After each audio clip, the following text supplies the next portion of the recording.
In a world where billion-dollar tech companies are being minted faster than the speed of light, fewer companies have embraced innovation and perseverance quite like Freightliner. From a local company that began in the streets of Portland, Oregon, to becoming a mammoth in the trucking business, this is the story of how Freightliner went from a local truck company to a billion-dollar business. Freightliners' journey began in the 1930s when a man named Leland James, a visionary entrepreneur, founded Consolidated Freightways, a trucking company focused on transporting goods across the Pacific Northwest. Deep in the midst of the Great Depression, James saw an insane opportunity: build a better truck. While it might seem so ordinary and mundane in today's world, it was insane for his time. To understand this, you have to have an idea of the world of trucks at this point in time. The trucks of the 1920s and early 1930s were essentially modified passenger vehicles. They were underpowered, overweight, and poorly suited for the demanding task of hauling freight across long distances. Like many in his industry, James was frustrated with the limitations of the trucks available at the time. So he decided he was going to build trucks that were more efficient, faster, and lighter than the conventional ones on the road. At the time, trucks were built using heavy, rigid steel frames, which limited their cargo capacity and increased fuel consumption. Leland James would then go on to innovate, coming up with designs for a new kind of truck. However, no major truck manufacturer was interested in building these unconventional trucks, so James started the Freightways Manufacturing Company in 1937. His goal was simple: build trucks specifically designed for the needs of the trucking industry. The company's first major innovation would come a few years later, with the introduction of the first truck to use aluminum in its construction, the Freightliner, named after the company itself. This novel design helped to greatly reduce the vehicle's weight, allowing for larger payloads and improved fuel efficiency. It was a watermark event in an industry where every pound of weight mattered. While the Freightliner trucks were an immediate hit, this success was temporarily halted by World War II as many manufacturing companies shifted their focus towards supporting the war. However, this period provided valuable experience in manufacturing and engineering that would prove crucial in the post-war years. After the war, Freightliner hit the ground running as the demand for trucking services skyrocketed as the American economy boomed and interstate commerce flourished. All these successes also presented another opportunity for James, as he realized that his trucks could also be used by other transportation companies, and not just his freight company. So in 1947, Freightliner officially became a separate entity and began selling trucks to other transportation companies. This shift allowed Freightliner to expand its customer base and establish itself as a player in the broader truck manufacturing industry. In this year also, the company produced its first complete truck, the Model 600. This truck featured a cab-over-engine design, which allowed for a shorter wheelbase while maximizing cargo space. It also made Freightliner trucks more maneuverable and efficient, particularly in urban environments and on narrow roads. As a result of these innovations, the Model 600 was an instant hit among trucking companies, setting the stage for Freightliner's rapid growth in the 1950s. In 1951, just a few years after Model 6H was released, Freightliner signed a distribution agreement with White Motor Company, one of the largest truck manufacturers in the United States at the time. With this agreement, Freightliner trucks would be sold under the White Freightliner brand, giving the company access to a nationwide sales and distribution network. This partnership allowed Freightliner to scale its operations rapidly and gain national recognition. A year after this, the company moved its headquarters to Portland, Oregon, to be closer to its parent company, Consolidated Freightways. This move allowed for better integration between truck manufacturing and practical application in the freight industry. During this period, Freightliner continued to push the boundaries of truck design. In 1953, they introduced the first trucking industry sleeper cab, an innovation that dramatically improved the lives of long-haul drivers. The company also pioneered the use of diesel engines in heavy-duty trucks, further improving fuel efficiency and power. In addition to its innovative designs, Freightliner also focused on improving the durability and reliability of its trucks. The company invested heavily in research and development, introducing advanced manufacturing techniques and materials that enhanced the performance and longevity of its vehicles.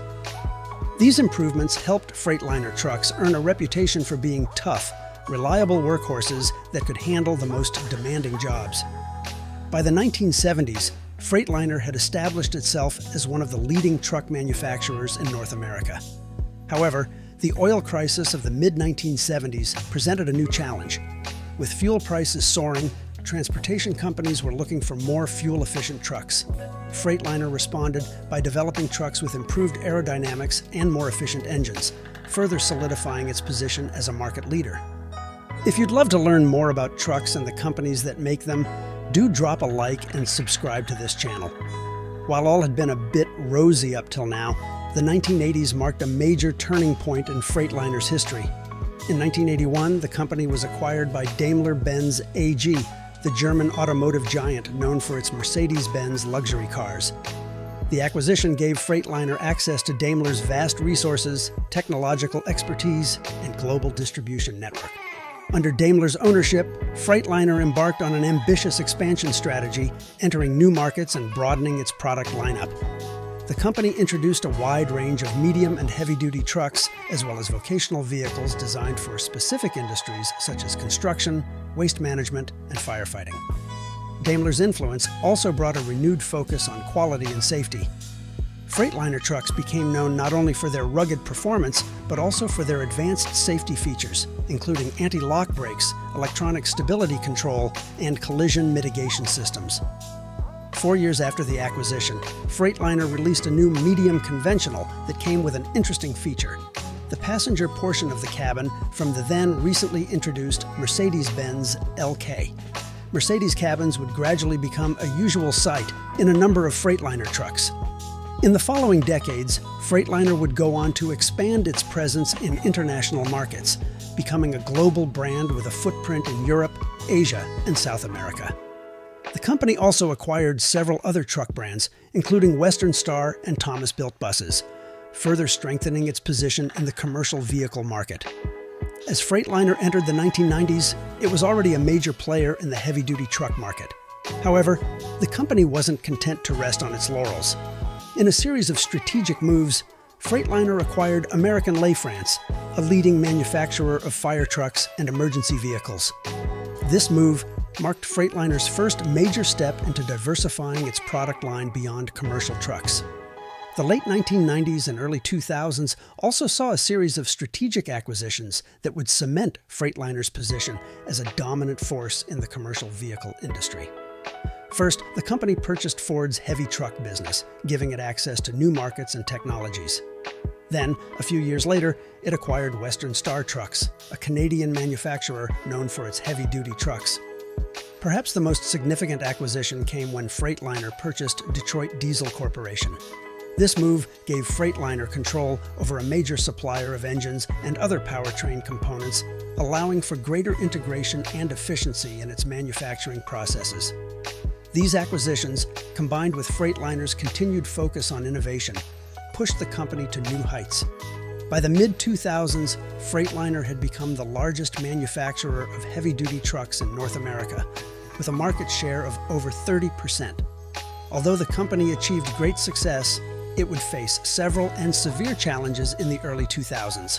The global financial crisis of 2008 would hit the transportation industry hard, leading to a sharp decline in demand for trucks. Freightliner was forced to make difficult decisions, including temporary production cuts and workforce reductions. While the company emerged from the crisis stronger, this wouldn't be the only issue they'd be faced with. There were also environmental concerns that they had to deal with stricter emissions regulations taking center stage in the mid-2000s. Freightliner had to adapt to these by investing in cleaner, more efficient technologies. The company then introduced a range of trucks powered by alternative fuels, including natural gas and electricity.